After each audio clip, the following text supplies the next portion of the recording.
Hello everyone, welcome to UPSC IQ tab. तो आज की इस वीडियो में we are going to complete 16 जुलाई का the Hindu newspaper discussion. The first news is about money bills and Supreme Court case में क्या approach आया है रिसेंटली। तो मनी बिल सबसे पहले क्या होता है? सो मनी बिल कोई भी ऐसा बिल होता है जिसके अंदर किसी भी टाइप की फाइनेंशियल मैटर का प्रोविज़न मैंशनड होता है।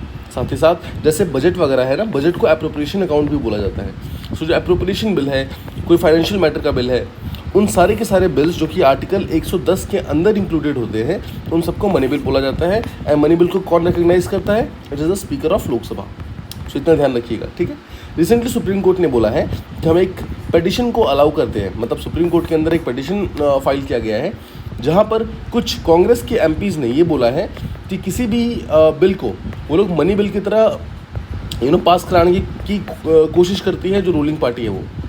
सो रूलिंग पार्टी के लिए मनी बिल की तरह पास करवाना इजी क्यों है? बिकॉज मनी बिल के अगेंस्ट में राज्यसभा कुछ भी नहीं कर सकती है, राइट। राज्यसभा के पास कोई भी स्पेशलाइज पावर नहीं है मनी बिल को लेकर के, सारे के सारे पावर्स लोकसभा के पास है। एंड जैसा आप जानते हैं राज्यसभा में राइट नाउ बीजेपी की मेजोरिटी नहीं है, राइट। बीजेपी की मेजोरिटी नहीं है, उसी कारण majority of the important bills को वो लोग मनी बिल की तरह पास कराने की कोशिश करते हैं सो दैट वो इजीली पास ऑन हो सके, ठीक है। आई होप आपको ये चीज़ प्रॉपर्ली समझ आ गई। मूविंग अहेड, सेकेंड जो टॉपिक है that is about India trade deficit. तो रीसेंट डेटा के अनुसार इंडिया का जो ओवरऑल एक्सपोर्ट्स है, एक्सपोर्ट हैज़ ग्रोन बाय 2.55%, इतना ग्रो हुआ है। और हम मंथ बाय मंथ बेसिस की बात कर रहे हैं यहाँ पर, ठीक है। देखो एक्सपोर्ट तो इंक्रीज़ हुआ है, बट साथ ही साथ जो इम्पोर्ट्स है, इम्पोर्ट्स भी यहाँ पर काफ़ी फास्ट रेट से, ऑलमोस्ट 5% के रेट से इंक्रीज़ हुआ है। मतलब एक्सपोर्ट हमारा इंक्रीज़ हो रहा है 2.5% के रेट से, बट इम्पोर्ट हमारा इंक्रीज़ हो रहा है 5% के रेट से।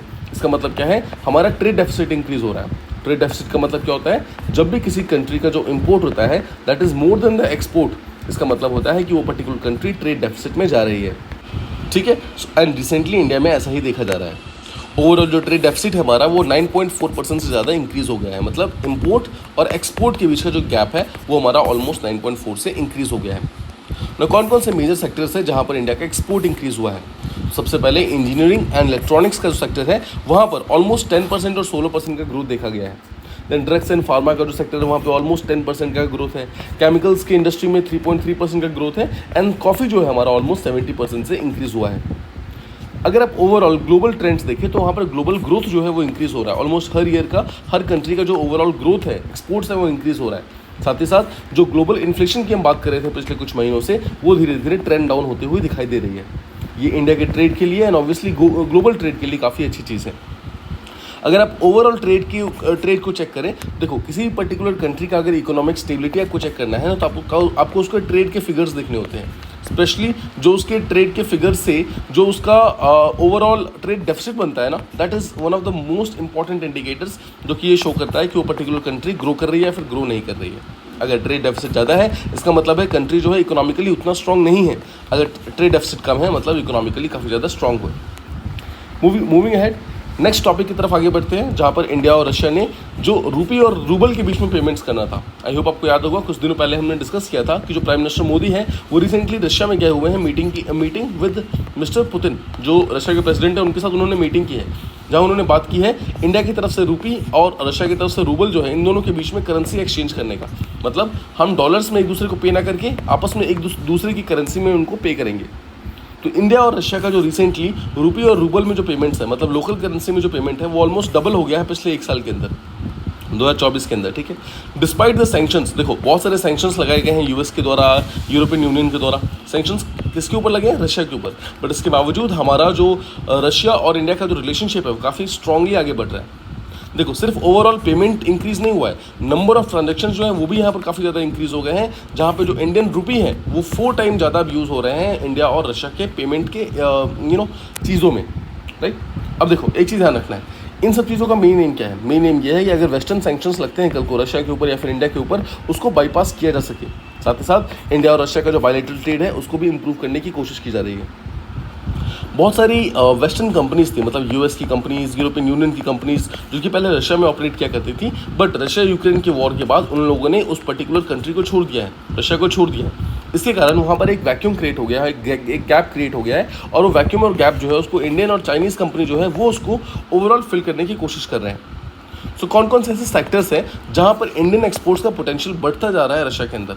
सबसे पहले तो ऑटो और एविएशन कंपोनेंट्स, इसका मतलब क्या है, जो ऑटोमोबाइल सेक्टर है, मतलब व्हीकल इंडस्ट्री जो है, वहाँ पर इंडिया का जो कंट्रीब्यूशन है वो काफ़ी ज़्यादा इंक्रीज हो सकता है। Chemicals industry, micro electronics industry, consumer electronics industry, machinery, medical devices, agriculture products, right, ये सारे के सारे सेक्टर्स हैं जहाँ पर इंडिया के पास बहुत अच्छा पोटेंशियल है आगे बढ़ने का। बट कुछ चैलेंजेस भी हैं। सबसे पहली चीज़ जो है, इंडिया और रशिया का जो ट्रेड है वो काफ़ी कम है चाइना रशिया के ट्रेड से। मतलब चाइना ने काफ़ी अच्छे तरीके से उस पर्टिकुलर वैक्यूम को फिल किया है। इंडिया ने एम किया है कि 2030 तक $100 बिलियन का ट्रेड करना है इंडिया और रशिया के बीच में। लेट्स होप कि ये कंप्लीट हो पाए, बट देखना होगा कि चाइना को किस तरीके से हम ओवर पार करते हैं इंडिया और रशिया के ट्रेड को इंक्रीज करने के लिए। Moving ahead we have to talk about Bhojshala complex. देखो, भोजशाला एक प्लेस है एमपी के अंदर, मध्य प्रदेश के अंदर। माना जाता है कि वहाँ पर एक कॉम्प्लेक्स है जिसको परमार डायनेस्टी ने 9th और 13th सेंचुरी के बीच में बनवाया था। परमार डायनेस्टी के एक राजा थे किंग भोज, उन्होंने इस पर्टिकुलर भोजशाला कॉम्प्लेक्स को बनवाया था। देखो, ये एक इंडियन टेम्पल आर्किटेक्चर का एक बहुत अच्छा नमूना है जहाँ पर आपको बहुत सारे पिलर्स, पिलास्टर्स, कोलोनेड्स, ये सब देखने को मिलते हैं। नाउ रिसेंट जो एक्सकेवेशंस हुए हैं वहाँ पर ये पाया गया है कि ओरिजिनल यहाँ पर एक हिंदू टेम्पल हुआ करता था और उसको ब्रेक करके वहाँ पर डिफरेंट स्ट्रक्चर्स ऊपर बनाए गए हैं। ऑब्वियसली वंस अगेन ये रिलीजियस सेंटिमेंट्स के कारण काफ़ी सारा अटेंशन गार्नर करता है, बिकॉज सेम प्रॉब्लम यहाँ पर काशी विश्वनाथ में भी देखा गया था, अयोध्या का जो राम टेम्पल है वहाँ पर भी देखा गया था, राइट। नाउ हिस्टोरिकली ये चीज़ मालूम चला है कि वहाँ पर जो भी टेम्पल था उसको ब्रेक करके वहाँ पर कमाल मौला मॉस्क बनाया गया था, एक मस्जिद बनाई गई थी, और इस पर्टिकुलर मस्जिद के बाद में यहाँ पर भोजशाला कॉम्प्लेक्सेस को बनवाया गया था। एक्सकेवेशंस में वहाँ पर कुछ संस्कृत में, कुछ प्राकृत में बहुत सारे इंस्क्रिप्शंस मिले हैं, साथ ही साथ कुछ हिंदू गॉड एंड गॉडेसेस के इमेजेस मिले हैं जो कि शो करते हैं कि ये ट्रांसफॉर्मेशन सच में हुआ था, जहाँ पर हिंदू टेम्पल से चेंज होकर वो मॉस्क बन गया था। ठीक है, सो उम्मीद करता हूँ भोजशाला कॉम्प्लेक्स के बारे में आपको मालूम होगा। नाउ सिंस यहाँ पर एक रिलीजियस सेंटिमेंट्स जुड़े हुए हैं, so it becomes very important and ये एग्जामिनेशन के अंदर पूछा जा सकता है। Moving ahead, next topic ISRO के बारे में है और इसरो क्या क्या चैलेंजेस फेस कर रहा है उसके बारे में है। देखो, इसरो ने रिसेंटली ये बताया है कि जो इसरो की लॉन्च व्हीकल कैपेबिलिटी है, मतलब जो कैपेसिटी है कितने व्हीकल्स वो लॉन्च कर सकता है, वो 3 गुना है डिमांड की। मतलब जितनी डिमांड राइट नाउ इंडिया में प्रेजेंट है ना, उससे 3 गुना ज़्यादा कैपेबिलिटी ऑलरेडी इसरो ने मतलब गार्नर किया हुआ है। उसके कारण एक मिसमैच हो गया है सप्लाई और डिमांड के बीच में इंडियन स्पेस मार्केट में। देखो, भारत के पास मतलब इसरो के पास बेसिकली 4 टाइप के लॉन्च व्हीकल्स हैं। पहला है स्मॉल सैटेलाइट लॉन्च व्हीकल, दूसरा है पोलर सैटेलाइट लॉन्च व्हीकल, तीसरा है geosynchronous satellite launch vehicle and चौथा है जो रिसेंट है launch vehicle mark 3। Now in सबको मिलाकर हमारे पास जो पोटेंशियल है वो इतना है कि हम 4 टन के जो सैटेलाइट्स हैं उसको भी हम जियोसिंक्रोनस ऑर्बिट तक लेके जा सकते हैं। मतलब इतना पोटेंशियल हमारे पास है, राइट। अब देखो, इसरो जो पहले जो मॉडल फॉलो करता था उसका नाम था सप्लाई ड्रिवन मॉडल। उसमें इसरो क्या करता था कि वो बहुत सारे रॉकेट्स को बना के रखता था और जैसे जैसे डिमांड आती थी वैसे वैसे वो रॉकेट का इस्तेमाल करता रहता था। लेकिन अभी उसने कुछ एक अप्रोचेस चेंज किए हैं जहाँ पर उसने डिमांड ड्रिवन मॉडल को इस्तेमाल करना स्टार्ट कर दिया है। डिमांड ड्रिवन मॉडल का मतलब ये होता है कि अब इसरो रॉकेट्स तभी बनाता है जब उसके पास डिमांड आती है, तो उससे पहले वो रॉकेट्स वगैरह को, सैटेलाइट व्हीकल्स वगैरह को नहीं बनाता है। इसी कारण एक सप्लाई और डिमांड का मिसमैच हुआ है और इसरो यहाँ पर फाइनेंशियली काफ़ी ज़्यादा प्रॉब्लम में मतलब देखा जा रहा है। इसरो ने यहाँ पर ये बोला है कि उनके पास सैटेलाइट्स तो बहुत सारे हैं, but lack of launch vehicle जो है वो मेन इशू है यहाँ पर। मतलब कि वहाँ पर उनके पास लॉन्च व्हीकल बहुत कम है। जैसा हमने बात की, अभी 4 ही लॉन्च व्हीकल्स हमारे पास राइट नाउ प्रेजेंट है, और कुछ लॉन्च व्हीकल्स जो हमारे पास हैं जैसे स्मॉल सैटेलाइट लॉन्च व्हीकल है, वो इतना पावरफुल नहीं है कि वो बहुत ज़्यादा मिशंस को वहाँ पर कैरी आउट कर सकें, राइट। तो अभी इसरो की ज़रूरत क्या है, इसरो को वहाँ पर काम करना होगा और ज़्यादा पावरफुल लॉन्च व्हीकल्स में।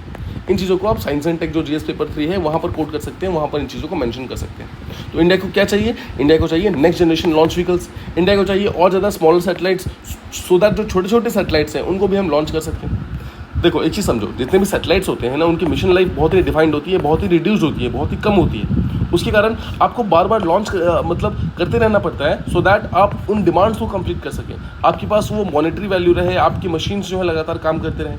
इसके लिए प्राइवेट कंपनीज को उसमें आना होगा। जो न्यू टेक्नोलॉजीज है जैसे कि रीयूजेबल लॉन्च व्हीकल्स वगैरह हैं, इनको हमें प्रमोट करना होगा, सो दैट हम ओवरऑल कॉस्ट को रिड्यूस कर सकें, हम अपनी लॉन्च फ्रीक्वेंसी को और ज़्यादा बेटर कर सकें।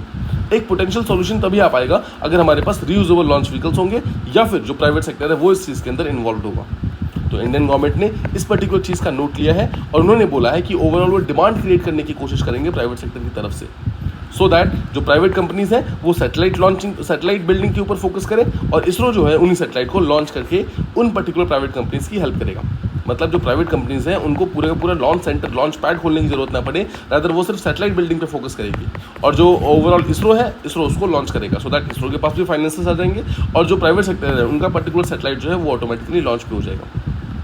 इसके अलावा स्पेस टूरिज्म हो गया, कमर्शियल सैटेलाइट लॉन्चेस, ये सब भी यहाँ पर एक पोटेंशियल सॉल्यूशंस की तरह आते हैं, जहाँ पर लोगों को स्पेस में लेके जाना एक टूरिज्म की तरह, राइट। इसके अलावा बहुत सारे जो अलग अलग कंपनीज हैं उनको सैटेलाइट लॉन्च के लिए बनाना और उनके थ्रू सैटेलाइट लॉन्च करवाना, ये सब भी ओवरऑल यहाँ पर काफ़ी ज़्यादा इंपॉर्टेंट हो सकते हैं इसरो को फाइनेंशियली फिर से एक बार स्टेबल करने में। इसके अलावा एक न्यूज़ यहाँ पर वर्ल्ड के रेयरेस्ट व्हेल के बारे में। कौन सा व्हेल है जिसको वर्ल्ड का सबसे रेयर बोला जाता है? तो उसका आंसर है स्पेड टूथ व्हेल। ध्यान रखिएगा, this is again very very important. आज तक इसको कभी भी जिंदा देखा नहीं गया है, बट पहली बार न्यूजीलैंड में एक बीच के ऊपर एक डेड व्हेल आ गया है, डेड व्हेल, जिसके कारण हमें मालूम चला है कि ये सबसे रेयरेस्ट व्हेल्स में से एक है। हम इसके बारे में, इसके बिहेवियर के बारे में बहुत कम जानते हैं, इसके डाइट, हैबिटेट, किसी चीज़ के बारे में हम ज़्यादा नहीं जानते नहीं हैं, बिकॉज ऑब्वियसली इसको देखा ही नहीं गया है। और ऐसा माना जाता है कि न्यूजीलैंड के वाटर्स के अंदर जो पैसिफिक ओशन है वहाँ पर उसमें सिर्फ 6 ही व्हेल्स ऐसे पाए जाते हैं, ठीक है, जैसे मैंने आपको बताया न्यूजीलैंड में पाया जाता है। और न्यूजीलैंड में एक ट्राइब है माओरी ईवी ट्राइब, ध्यान रखिएगा, माओरी ईवी ट्राइब न्यूजीलैंड के अंदर ही प्रेजेंट है। लेट्स टॉक अबाउट इंडिया और नेपाल का रिलेशनशिप के बारे में। This is one of the editorials. Now देखो, इंडिया और नेपाल का जो रिलेशनशिप है वो कहीं ना कहीं पिछले कुछ सालों से काफ़ी ज़्यादा खराब हुआ है। 2014 में प्राइम मिनिस्टर मोदी जब पावर में आए थे और केपी ओली जब पावर में आए नेपाल की तरफ से, तभी दोनों के बीच में प्रॉब्लम्स काफ़ी ज़्यादा इंक्रीज हो गई।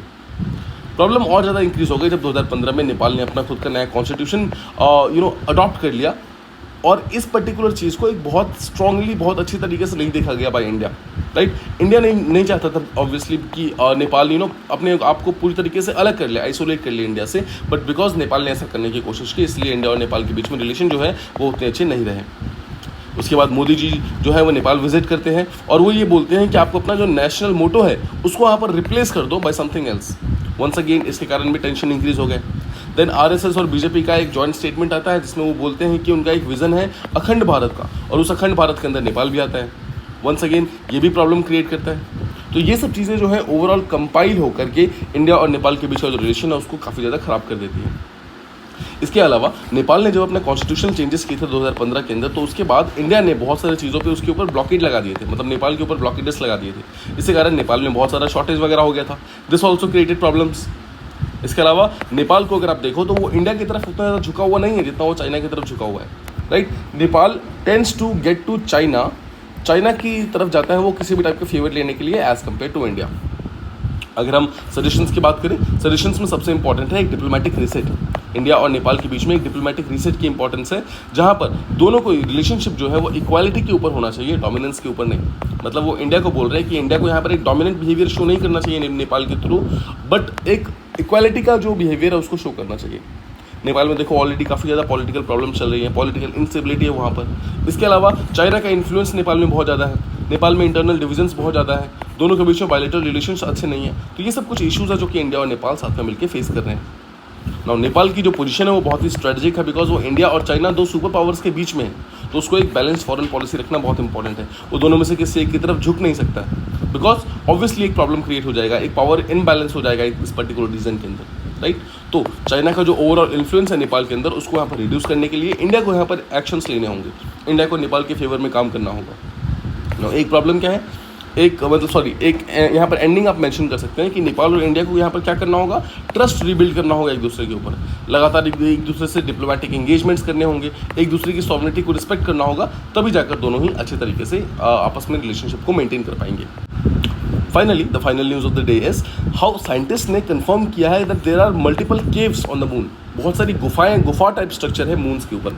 देखो, फर्स्ट थिंग्स फर्स्ट, साइंटिस्ट ने इस चीज़ों को कंफर्म किया है। उन्होंने अपने हाई जो रेजोल्यूशन टेलीस्कोप है उससे उन्होंने ये मालूम किया है कि जो मून के ऊपर जो सी ऑफ ट्रैंक्विलिटी है, सी ऑफ ट्रैंक्विलिटी आप जानते हैं एक बहुत ही इंपॉर्टेंट प्लेस है जहाँ पे अपोलो 11 लैंड हुआ था, राइट। अपोलो 11 के लैंड होने के पास में जो सी ऑफ ट्रैंक्विलिटी है उसके आसपास में बहुत सारे केव्स देखे गए हैं, गुफाएं देखी गई हैं।